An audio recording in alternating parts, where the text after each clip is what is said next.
Alright, ladies and gentlemen, sekarang kita akan memasuki diskusi panel. Dan untuk memimpin diskusi panel dengan tajuk hari ini membahas akan seperti apa perbankan dalam 30 tahun dan bagaimana transformasi digital, big data, dan AI memperkuat perkembangan perbankan digital Indonesia. Dan moderator untuk pagi hari ini adalah Bapak Arki Faska sebagai Sekretaris Jenderal Forum Alumni Telkom University. A little bit about our moderator for this morning. Arki Faska, a seasoned technology and ICT professional, is currently the Executive Director of APJI, where he oversees and represents Indonesian Internet Service Providers. He has significant history with the Indonesian ICT Society, or MASTEL, serving as the Executive Director from 2018 to 2022. And he also the head of the MASTEL Digital Initiative Program from 2015 to 2018. Notably, he organized the Digital Inclusion Festival, or DIFest, in 2018 and the Digital Economy Initiative Competition in 2016. Arki, or Mr. Arki, is currently pursuing a master's degree in management at Prasetya Mulia University, supplementing his bachelor degree in informatics engineering from Telkom University. Since 2022, Mr. Arki has broadened his community involvement, serving as the Deputy General Secretary of MASTEL and the General Secretary of the Telkom University Alumni Forum. Ladies and gentlemen, please welcome our outstanding moderator, Mr. Arki Faska.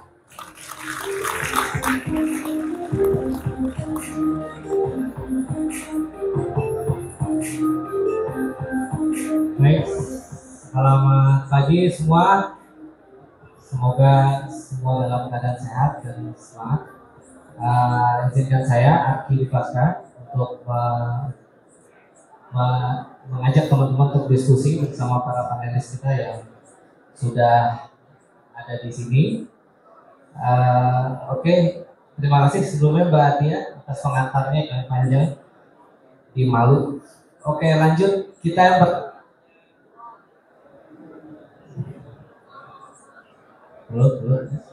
Ya, untuk pembicaraan pertama kita akan memperkenalkan yang pertama ada Bapak Mikiko Steven. Mikiko Steven merupakan Chairman of Division 1 di Asosiasi Payment Gateway Indonesia. Ia memiliki latar belakang pendidikan di Monash University dengan gelar sarjana di bidang akuntansi dan keuangan serta memiliki CPA Australia sebagai akuntan berlisensi. Lalu memiliki pengalaman luas di industri teknologi finansial dan berkarir di Sendit sebagai Managing Director sejak 2022. Sebelumnya dia juga menjabat sebagai Wakil Presiden di perusahaan yang sama dari tahun 2019 sampai 2022. Silahkan maju ke depan. Tepuk tangan buat Bapak Mikiko Steven. Selanjutnya kita ada Bapak Novianto. Bapak Novianto, silakan boleh Pak sekalian diperkenalkan. Bapak Novianto adalah Deputy Director Head of Payment System Data dan Information Division Bank Indonesia. Bapak Novianto memiliki pengalaman profesional lebih dari 20 tahun dalam berbagai bidang tugas di Bank Indonesia, antara lain sistem pembayaran, pengelolaan uang rupiah, pengelolaan moneter, manajemen strategis, serta manajemen risiko kelembagaan. Sepanjang karirnya dia selalu terlibat dalam pengembangan dan implementasi berbagai program inisiatif transformasi dan inovasi Bank Indonesia dengan tanggung jawab utama mengelola dan mengembangkan data serta informasi sistem pembayaran. Pak Novianto juga ditugaskan untuk mengawal implementasi standar nasional Open API, betul ya Pak? Open API pembayaran (SNAP). Saat ini ia juga merupakan anggota working group dari organisasi internasional terkait pengembangan cross border. Untuk latar belakang pendidikan, beliau adalah lulusan S2 di bidang Development Finance dari Hiroshima University Jepang dan telah mengikuti berbagai pelatihan di Indonesia dan di luar negeri di bidang bank sentralan, manajemen strategis, manajemen risiko, termasuk sertifikasi nasional di bidang manajemen proyek. Tepuk tangan buat Pak Novianto. Selanjutnya ada Bapak Kevin Kim. Silakan maju Pak. Bapak Kevin Kim memiliki lebih dari 8 tahun pengalaman dalam bidang di industri startup, transformasi digital dan industri keuangan, fintech dan digital banking. Saat ini beliau bekerja di PT Bank Amar Indonesia dan membangun portofolio digital dari bank tersebut, termasuk Tunaiku, platform peminjaman digital pionir di Indonesia, dan Senyumku, bank cerdas berbasis cloud yang hanya beroperasi di perangkat mobile dan membantu membangun kebiasaan menabung bagi nasabah di Indonesia. Sebagai CTO, dia bertanggung jawab dalam membangun tim produk, teknik, dan data Bank Amar di berbagai negara termasuk Indonesia, Vietnam, India, Estonia, dan Finlandia. Tepuk tangan dulu buat Pak Kevin Kim. Selanjutnya kita punya Pak Antoni Kusuma, VP Marketing Indodax Nasional Indonesia. Yang punya akun silakan menyimak.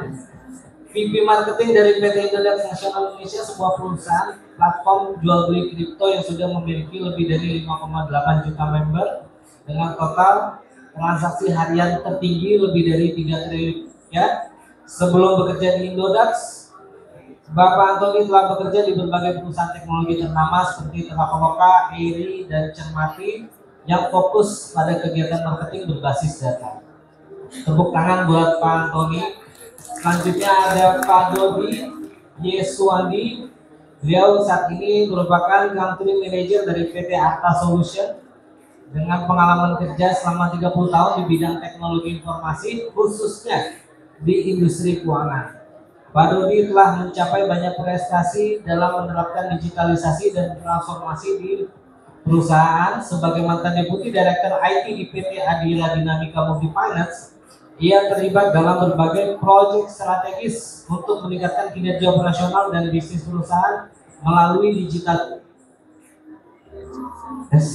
Pak Dodi memiliki latar belakang pendidikan di bidang teknik elektro dan telekomunikasi dari Northeastern University Boston, Massachusetts, Amerika, dan telah memperoleh sertifikasi di berbagai bidang termasuk COVID.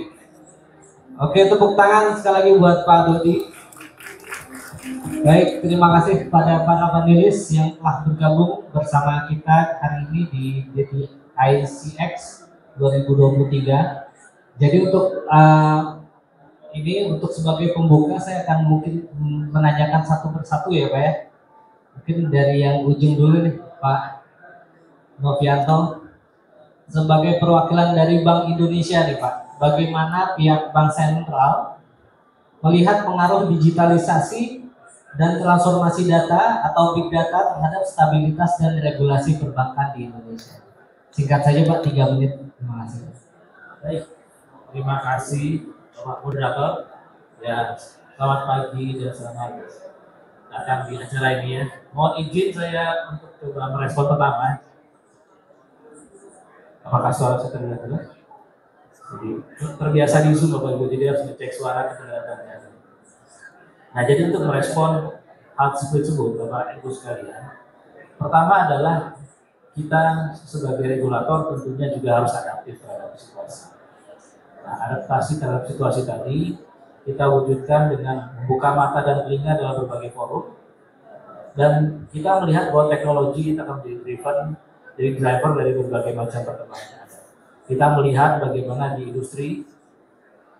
Kalau tadi pembicara sebelumnya sudah melihat bagaimana dampak teknologi terhadap apa yang terjadi di back end processing di sisi perbankan, industri keuangan. Saya mau ngajak kita melihat apa yang terjadi di depan konsumen. Kita sebenarnya bisa menyederhanakan 3 fase, Pak. Satu, di tahun 90-an kita lihat bagaimana card payment penetration. Fase kedua, kita lihat internet masuk, internet payment. Fase ketiga, di tahun 2010 ke atas kita masuk ke mobile. So what next? Internet sudah ada, mobile sudah ada, maka yang tadi kita lihat. So, lesson learned semuanya itu Bapak Ibu sekalian, bahwa apa area yang paling terpengaruh terhadap teknologi itu sebenarnya adalah payment system. Itu merupakan area yang paling dinamis. So, inilah satu yang kita perhatikan sekarang. Bank Indonesia sangat concern dengan area sistem bayaran. Itulah kita meluncurkan yang namanya blueprint sistem pembayaran Bank Indonesia. Karena kita paham semuanya ini pada akhirnya akan end up with payments sebagai satu hal yang paling krusial. Itu about data, ujungnya monetization. Monetization ujungnya adalah payments. Jadi kurang lebih itu Bapak Ibu sekalian. Terima kasih. Baik, terima kasih Pak. Jawabannya sangat benar-benar menyasar pada pertanyaan. Baik, untuk selanjutnya kita punya Mas Mikiko Stephen sebagai Chairman Division 1 Asosiasi Payment Gateway. Bagaimana Mas Mikiko melihat perkembangan AI dan Big Data dalam mengamankan transaksi pembayaran digital di masa depan? Terima kasih. Mungkin saya bisa sharing sedikit dari kacamata Payment Gateway ya. Karena di sini Payment Gateway juga merupakan salah satu pemain di sistem pembayaran. Di sini kita melihat kita itu bukan sebagai saingan dari bank, tapi partner untuk bisa menjamah lebih banyak lagi pelaku ekonomi digital dan masyarakat. Kalau dari kacamata Payment Gateway sendiri, kedepannya kan pasti semua akhirnya pasti akan harus menyesuaikan memakai implementasi di Payment Gateway. Contohnya seperti yang tadi sempat disampaikan oleh Pak Novi, sekarang payment ke arah digital. Dari sisi fraud itu juga kan makin banyak yang lebih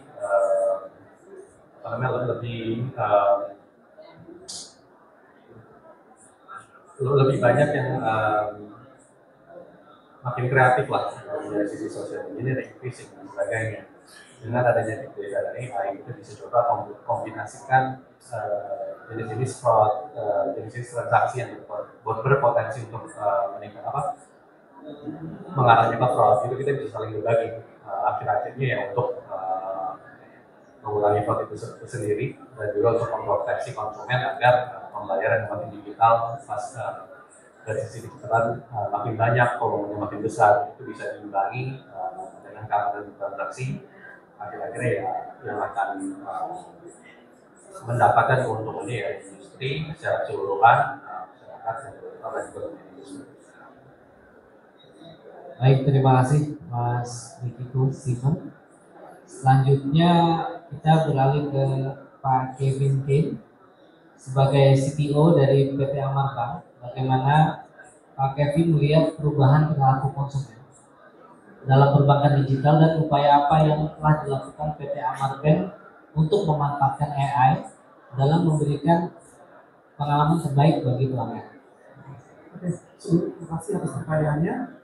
Saya akan coba menjawab pertanyaan tersebut. Jadi seperti yang tadi disampaikan panelis yang lain, semakin kesini pasti ekspektasi dari konsumen itu sudah semakin beragam. Beragam dalam artian servis yang diberikan kepada konsumen A belum tentu yang diharapkan oleh konsumen B. Dan ekspektasi dalam hal contoh semua layanan perbankan itu sendiri, harapannya tidak hanya bisa dinikmati ketika seseorang datang ke cabang bertemu dengan teller atau CS, namun bagaimana itu bisa berpindah ke handphone mereka, ke smartphone mereka ya, yang tadi disampaikan juga bahwa ini udah age mobile banking gitu Pak ya, seperti itu. Dan AI di situ berperan penting untuk meng-customize journey dari customer perbankan tersebut. Nah, apa yang telah dilakukan Amar Bank dalam hal implementasi AI, produk-produk kami, terutama Tunaiku dan juga produk digital banking kami, itu bread and butter-nya itu ialah AI itu sendiri. Kita menggunakan AI untuk mempercepat proses credit scoring atau credit decisions mungkin buat teman-teman sekalian. Tadi disampaikan juga bagaimana kita bisa identify fraud. Kalau yang payment tadi kan fraudnya banyak yang identity stolen atau semacamnya. Kalau di kami credit fraud juga lumayan tricky juga tuh. Nah itu kita menggunakan AI di mana kita bisa memilah mana yang customer yang benar-benar baik, mana yang memang fraudster. Kita juga menggunakan AI untuk memberikan layanan yang spesifik terhadap kebutuhan customer. Ketika kita meluncurkan digital banking kita memberikan gimmick yang memang cocok dengan kebutuhan customer itu sendiri. Jadi customer personification juga kita melakukan juga seperti itu. Itu yang mungkin sudah kita lakukan dalam hal AI dan bagaimana menjawab kebutuhan konsumen perbankan pada saat sekarang. Terima kasih. Terima kasih Mas Kevin. Selanjutnya kita ke Mas Antoni. Bagaimana pandangan Mas Antoni sebagai Indodax gitu ya. Jadi tentang masa depan uang kripto di Indonesia dan bagaimana Indodax berkontribusi dalam memajukan ekosistem kripto nasional.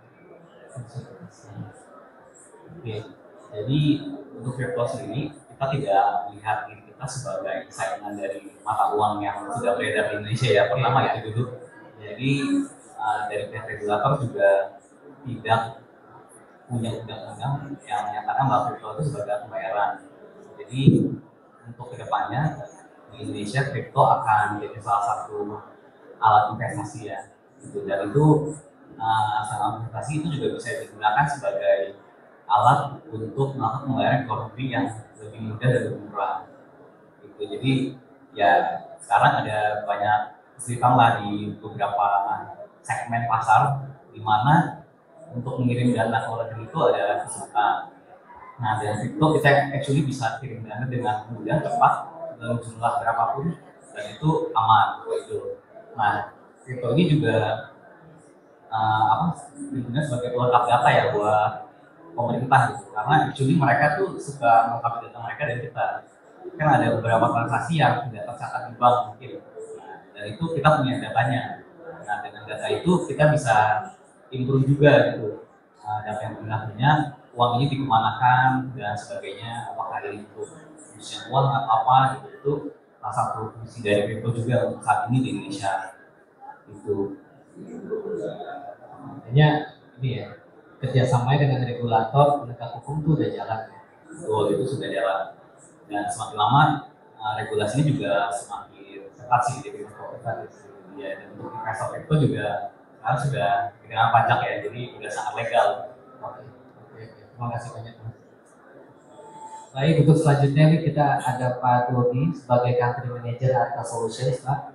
Bagaimana Bapak bisa membagikan contoh konkret terkait keberhasilan meningkatkan produktivitas dan efisiensi melalui digitalisasi proses di industri keuangan. Silakan. Terima kasih sebelumnya. Mungkin dipanggil Mas ya. Oh iya. Mas Dodi. Oke. Terima kasih. Kami dari tim Arca, kami fokus di data. Jadi kalau kita bicara digital transformation, rasa-rasanya itu long journey, years of long journey. Dan saya ketemu beberapa enterprise dan mereka ternyata tidak siap untuk embrace new technology. So I think when we talk digital transformation, we have to set back from zero, the day zero. Kenapa saya bilang set back from the day zero? Karena day zero itu adalah titik kritikal di mana Juni itu akan dimulai. Nah, kenapa harus dari day zero-nya harus diperhatikan? Yang paling utama, yang very crucial, yang saya temukan di market, banyak enterprise tidak prepare how their data is ready. Saya tanya beberapa CIO, beberapa head of digital, do you trust your data? Nobody can say yes. So, critical point adalah the day zero, kita harus mempersiapkan proper data governance. Jadi tata kelola data itu sangat penting. Karena once you screw up from day zero, apapun teknologi yang akan Anda implementasikan, mau big data, mau AI, apapun, it's gonna be like garbage in and garbage out.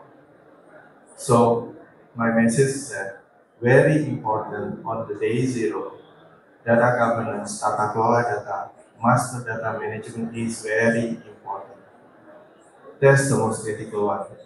Banyak saya temui beberapa enterprise selalu mikirnya yang jauh-jauh. Saya pengen yang canggih, saya pengen AI yang canggih, saya mau GPT dan sebagainya. Tapi when we talk, how is your data? Are you ready? Do you trust your data? Itu saja saya tanya. nobody can say yes. So very important, starting from zero, data governance, tata kelola data menjadi hal yang paling penting, fundamental untuk journey the long untuk digital transformation. Thank you.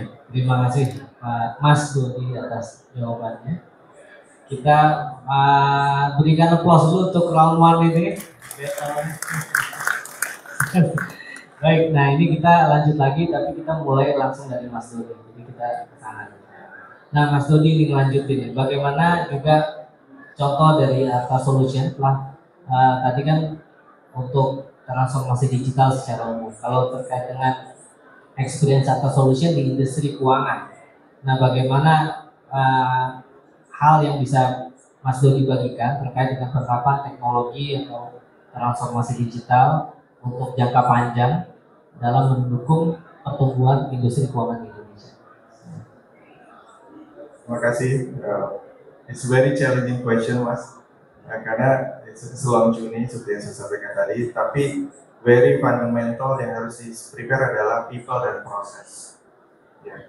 Apapun teknologi yang Anda akan beli, apapun teknologi yang Anda terapkan, people and process is very important. Kita di Arta Solution, we help them, we consulting them, starting from zero.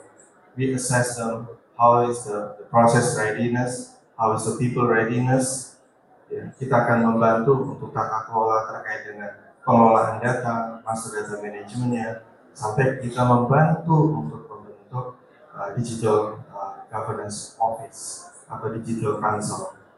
Karena sangat penting terkait dengan digital transformation, pencurian data 80% terjadi dari dalam. Kita protect firewall segala macam, but the most important thing is, do you trust your people? Do you trust your employee?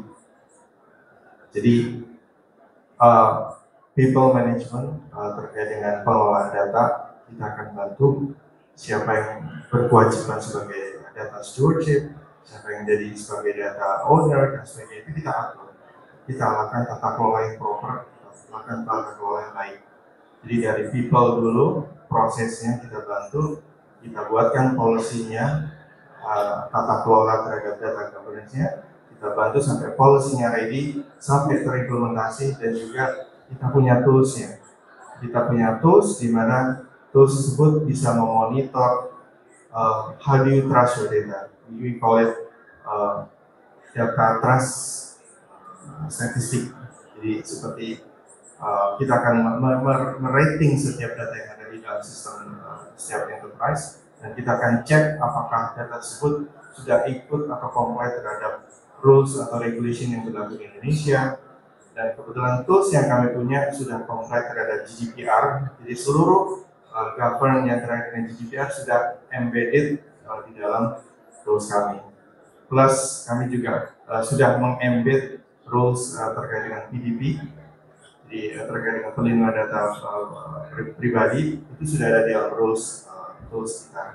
Sehingga manajemen akan diberikan kepercayaan atau level of trust terhadap data jauh lebih baik, terhadap proses kita review, terhadap people yang kita akan review.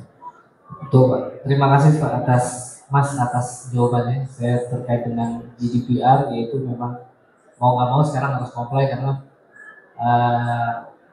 pertarungannya global, terus juga kita juga mau nggak mau harus comply dengan industri yang dari luar mau masuk. Baik, kita lanjut ke Mas Antoni. Mas Antoni tadi mengungkap tentang kripto ke depan semakin menjadi pilihan untuk alat investasi. Nah, tapi tadi kita coba sama-sama dengar ada 5,8 juta ya sekarang penggunanya. Nah, untuk Indodax sendiri juga punya upaya-upaya yang sifatnya mengedukasi supaya orang makin aware terkait dengan kripto ini sebagai alat investasi ke depan. Nah, itu bagaimana cara Indodax? Ya, jadi kalau ini kan sebenarnya bisa dibilang investasi baru ya. Jadi banyak orang yang belum paham juga kripto itu apa, terus kripto itu ada apa aja jenisnya. Misal ada yang jenisnya stablecoin, ada juga yang jenisnya yang biasa ya kayak Bitcoin gitu. Itu kan biasa. Nah, itu banyak orang yang belum paham. Jadi kita tuh punya program namanya Indonesia Academy, di mana kita tuh ngajarin orang itu apa dari mulai basic sampai yang lumayan advance seperti teknik-teknik trading gitu. Jadi cara membaca grafik. Jadi trading juga kan tidak asal beli ya. Investasi juga kalau bisa jangan beli saat mahal gitu kan. Nah, kita harus paham juga cara baca grafiknya, melihat trading bagaimana dan sebagainya supaya investasi kita tidak rugi.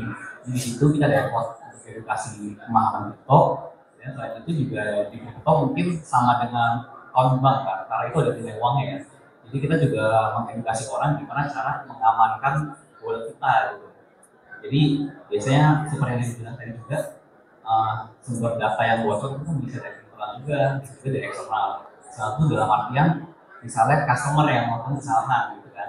Nah kita juga seringkali mengedukasi customer dengan cara ya bermasuk ke mereka, cara melindungi uang mereka bagaimana, terus ya untuk menjaga wallet mereka bagaimana, seperti itu.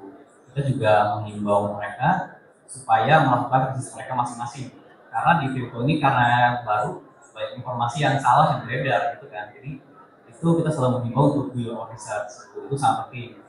Gitu karena ya beda lah sama deposito yang semua orang ya udah nggak tahu uang atau apa, ini nggak tahu kita beli koinnya benar atau enggak, kita harus setuju itu. Dan kalau bisa kita harus belajar dari orang yang tepat sih di kripto, karena sekarang mulai bermunculan kan bisa kripto, cuman ya sebenarnya yang benar 1-2 doang gitu, banyak yang cuma nyebarin FOMO doang supaya dia dapat bentuk sendiri, sebenarnya gitu sih.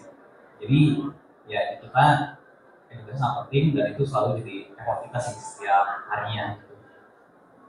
Baik, terima kasih Mas Antoni atas ini penjelasannya terkait dengan upaya Indodax dalam meliterate masyarakat, terutama yang ingin menjadikan kripto sebagai alternatif investasi. Baik, selanjutnya kita ke Mas Kevin. Sebagai CTO Amar Bank, bagaimana juga untuk penerapan AI lebih lanjut Mas di plan ke depannya, secara strategisnya Mas melihat AI di industri perbankan dan juga yang Mas terapkan ini seperti apa?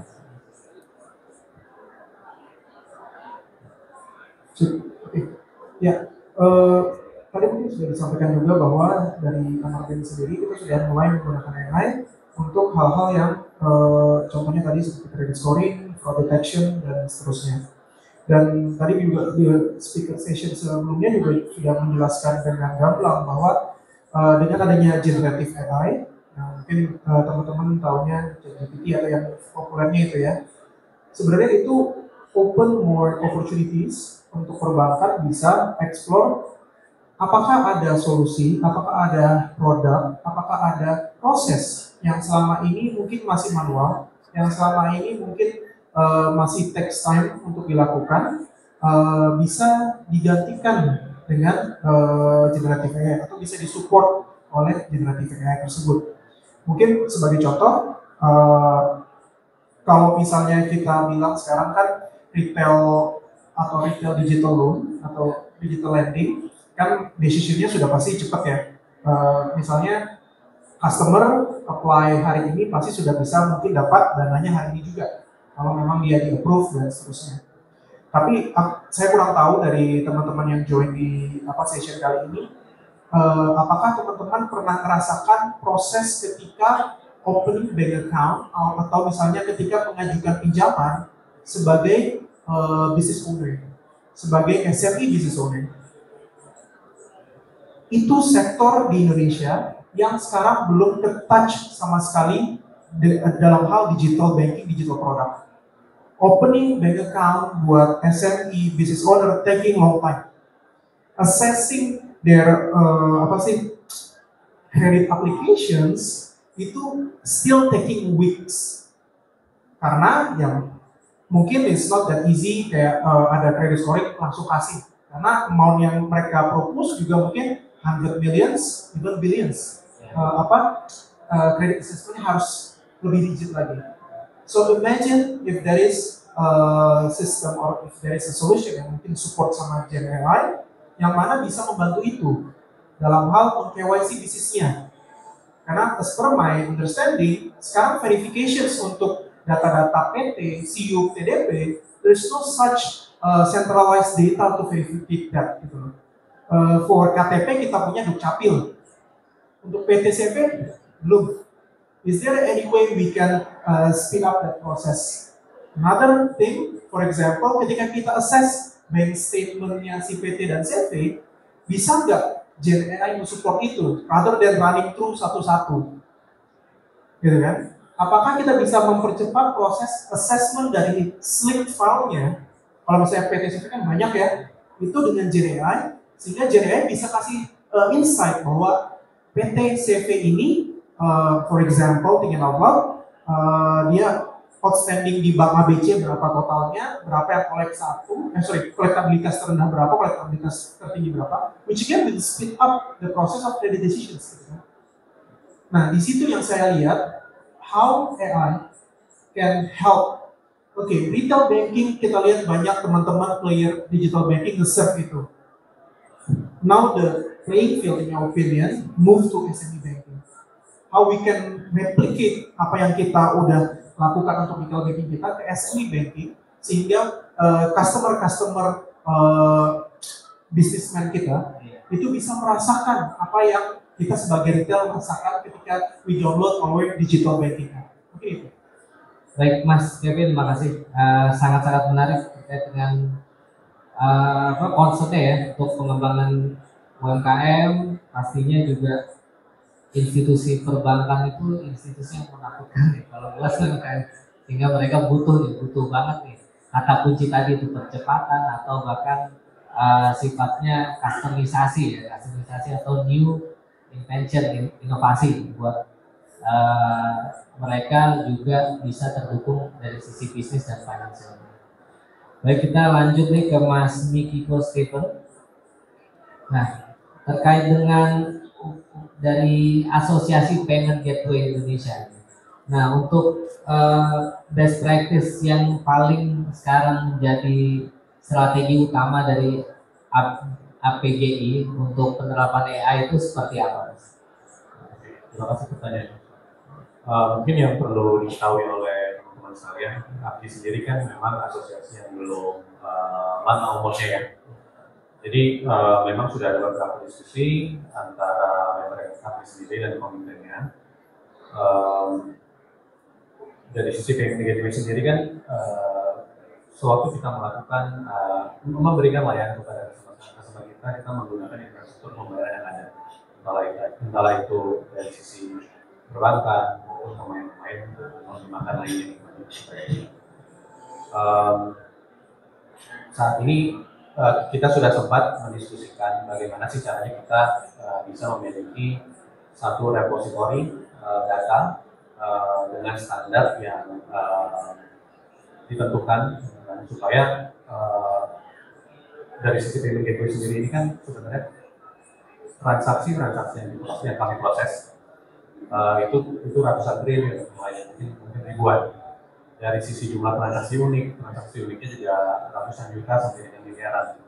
Nah, jika kami ingin bisa mengakses big data yang ada dengan prompt ke AI yang tepat, itu kan datanya seperti yang dari menunjukkan tadi harus ada data manajemen yang baik, standarisasi input data pun harus bagus supaya data-datanya nggak bias. Lalu sewaktu data itu pun ada, tetap harus ada monitoring atas apa nih yang mau dianalisa. Mungkin kalau saya berbicara dari sisi kredit, mewakili pemain-pemain yang lain juga, transaksi-transaksi sehubungan dengan vertikal industri lah contohnya gitu kan. Ini untuk mungkin market dan bisnis gitu kan. Different industry requires different product. Kita bisa lihat, oke, kalau industri crypto leaning towards what kind of product, kira-kira typical size seperti apa, kira-kira transaksi user dan platformnya seperti apa, industri e-commerce seperti apa kedepannya, dengan ada data yang lain kita coba tes untuk bisa tentukan nih begitu ada customer masuk, kita bisa sarankan ke mereka payment channel sini yang kalian perlukan, kurang lebih 3 saja dari sini, mungkin kedepannya pengembangannya seperti ini. Itu kan data-data yang kita tidak bisa dapatkan hanya dari data transaksi, tapi harus dari interview juga dengan customer dan pasien. Lalu kedua, sisi satunya yang juga mungkin merupakan sisi gelap dari digitalisasi, transaksi banyak, gitu. Fraud makin kreatif. Nah, sisi fraud, kalau kita bisa lihat datanya, itu kan bisa dilihat untuk industri tertentu, untuk industri tertentu, fraud seperti apa sih yang paling common? Indikasinya seperti apa? Banyaknya transaksi itu juga berapa? Geotaggingnya seperti apa? Itu saya rasa bisa kita coba jadikan fondasi dan kita bisa coba dan dengan peraturan dan lain kita bisa coba buka open finance akhirnya supaya data-data ini bisa dikonsum dengan aman, bisa dibagi dengan aman, akhirnya ya untuk buat ini ya, mendukung pertumbuhan industri juga ya. Terima kasih Mas Niko. Baik, untuk selanjutnya Pak Novianto, Pak. Nah, Pak, untuk tadi ini udah mulai banyak arah ke Bapak nih, jadi regulasinya ternyata benar-benar harus terus dikembangkan ya Pak ya, dan banyak melibatkan asosiasi atau pelaku usaha. Nah, untuk selanjutnya ini bagaimana stabilitas dan keamanan sistem perbankan ini juga tetap bisa mendukung inovasi, Pak. Jadi Bank Indonesia-nya juga apakah punya pendekatan, tadi sempat disinggung masalah blueprint. Nah, mungkin itu juga apakah blueprint-nya tadi akan menjawab berbagai tantangan atau kemudian rencana strategisnya para pelaku bisnis yang ada di sini. Terima kasih. Baik, terima kasih. Bolanya open sini ya. Jadi memang yang pertama yang perlu kita pahami adalah by nature regulator itu cenderung kepada konservatif. Jadi memang selalu terkesan itu ada menunggu dan lambat. Tapi itu regulator zaman old, Pak. Jadi memang regulator zaman sekarang nggak bisa seperti itu. Jadi kita memang harus lebih banyak berbicara dengan pemain di pasar, membuka mata dengan perkembangan teknologi di luar, bagaimana technological advancement itu akan bisa mendrive banyak hal. Jadi ini yang kita lakukan mulai dari beberapa waktu lalu. So kata kuncinya itu kolaborasi, Pak ya. Jadi memang kita banyak kolaborasi dengan pemain industri karena kan harus it takes two to tango ya Pak ya. Kita nggak bisa hanya berdiri sendiri, hanya pinpoint seperti ini, tapi akan menjalankan tidak merasa ada ownership. Saya bisa ambil contoh beberapa hal yang recent ya, terlepas dari blueprint, karena blueprint itu sendiri memang namanya juga visi, itu mimpi ya Pak ya. Mimpi itu insya Allah kalau Tuhan berkehendak jadi kenyataan. Tapi kalaupun tidak tercapai, tentunya ya kita harus adjust.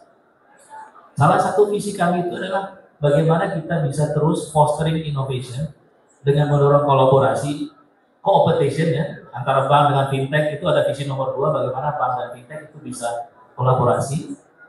Tapi at the same time di visi nomor 4 kita bicara bagaimana kita menyeimbangkan antara inovasi tadi dengan risiko-risikonya. Itulah kenapa kita sangat mengedepankan yang namanya robust KYC. Jadi KYC itu menjadi kata kunci. Lalu customer data protection, customer data privacy itu menjadi hal yang penting. At the other end, Bank Indonesia sebagai regulator juga harus keep up dengan teknologi. Makanya kita juga sekarang mengembangkan yang namanya SupTech, Supervisory Technology. We also doing our homework, Pak. Jadi kita juga belajar big data untuk juga bagaimana bisa cepat untuk melihat monitor itu. Nah, kolaborasi tadi, contoh tadi Snap. Snap itu standar nasional open API pembayaran. Itu kita bikin sama-sama, Pak. Jadi kami bersama asosiasi sistem pembayaran, bersama ada yang namanya representasi dari bank, representasi fintech, e-commerce, semua kita konsensus membuat satu standar API nasional yang tujuannya adalah kita menyamakan level of playing field. Jadi nggak ada orang yang bisa menguasai market sendiri karena teknologinya adalah public goods. Jadi semua orang, everybody can join. everybody can have a share, for as long as itu mendorong efisiensi, mendorong inklusivitas, jadi membuka akses lebih luas. So, jadi policy kita seperti itu, Pak. Jadi memang kita embrace teknologi, kita kolaborasi dengan industri, karena we have a long journey ahead us, ya. Karena kita start dengan visi 30 tahun. Jadi dengan sama-sama sih mudah-mudahan kita bisa selamatlah untuk navigasi. Terima kasih, Pak. Baik, kita berikan aplaus dulu buat sesi kedua ini. Kita masih punya waktu cukup lumayan karena pembicaranya menjawab dengan sangat baik. Barangkali dari audiens ada yang ingin bertanya, boleh kita buka 2 pertanyaan. Silakan. Boleh Pak maju ke depan aja Pak, mic-nya pakai dari saya. Sebutkan nama dan asal perusahaan. Baik, terima kasih. Terima kasih Pak Moderator. Selamat pagi Bapak-Bapak yang kami hormati. Nama saya Momo Mulyanto dari PT Data Science Teknova. Saat ini kami sedang menghandle 19 bank syariah, masing-masing memiliki sekitar 3-5 cabang. Salah satu hal yang cukup menarik memang bicara mengenai masalah mitigasi risiko, customer behavior. Yang ingin saya tanyakan adalah ke Pak Novi, apakah di Bank Indonesia itu memiliki big data terkait dengan masalah customer behavior? Kalau kita bicara tadi mengenai masalah customer data preparation, bagaimana kita bisa memitigasi risiko perilaku nasabah-nasabah di seluruh bank, dan itu tersimpan dalam satu big data di Bank Indonesia dan bisa diakses oleh kita, sehingga kita bisa memitigasi risiko. Karena yang sekarang yang kami hadapi, kesulitan yang kami hadapi adalah data itu tidak terpusat. Masing-masing bank memiliki data, memiliki evaluasi, analisis terhadap customer masing-masing.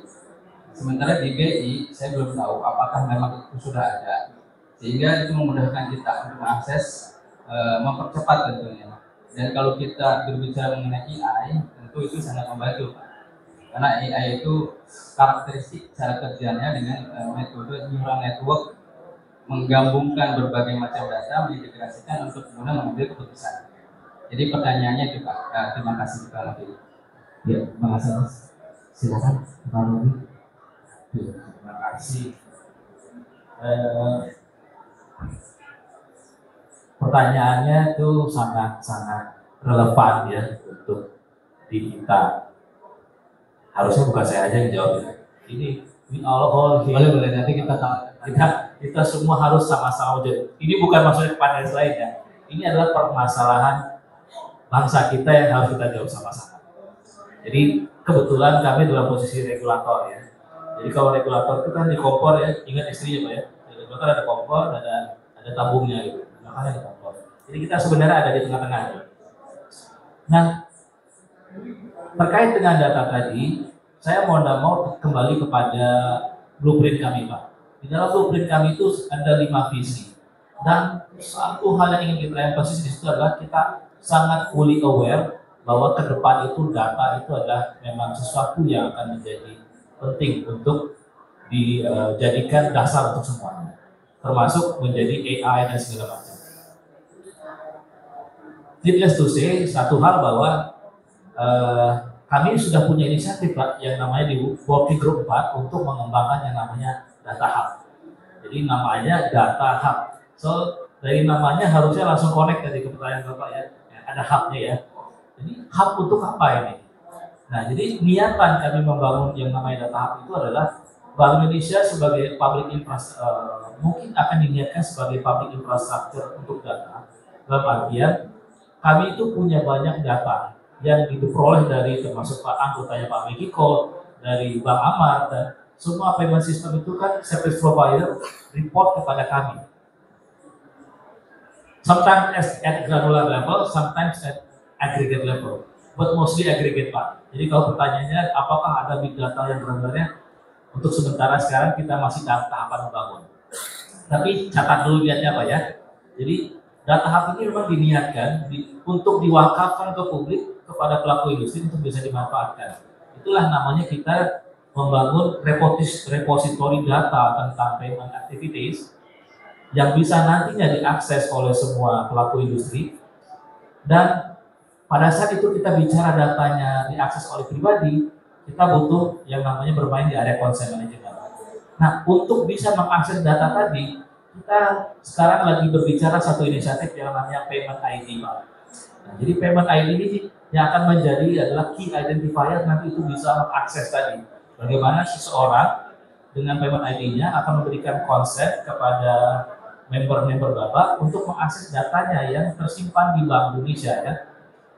Itu adalah salah satu mimpinya. Tapi challenge kami adalah how big repository yang harus kita siapkan kalau kita bisa mengcover itu semua. So, we still work on how the solution untuk membangun skema ini supaya efisien secara nasional, visible secara nasional, tapi juga tidak terlalu memberatkan di pelaku industri. So, wish us luck untuk bisa cepat menyelesaikan PR kami. Barangkali gitu, Pak. Ya, terima kasih banyak, Pak. Dari panelis lain ada yang mau nambahin atau pengirisan? Baik, pertanyaan kedua silakan, Pak. Jangan ke saya lagi ya. Oh iya, kalau bisa jangan ke Pak Novianto. Biar rata. Halo, selamat siang. Saya mau bertanya ke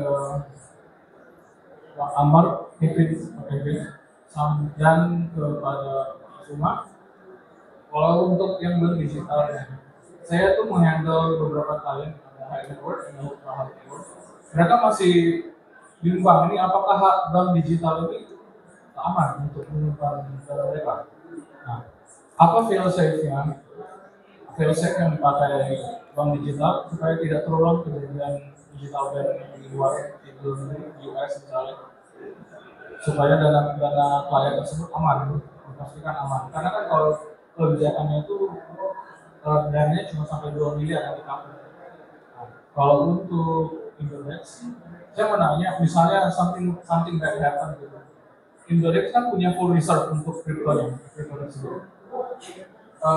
In case of something bad or hacking or something, apakah seluruh crypto yang di dalam Indodex tersebut punya klien bisa kembali? Misalnya kayak Mongox kemarin, itu pengembaliannya kan panjang, jangka panjang. Atau bagaimana?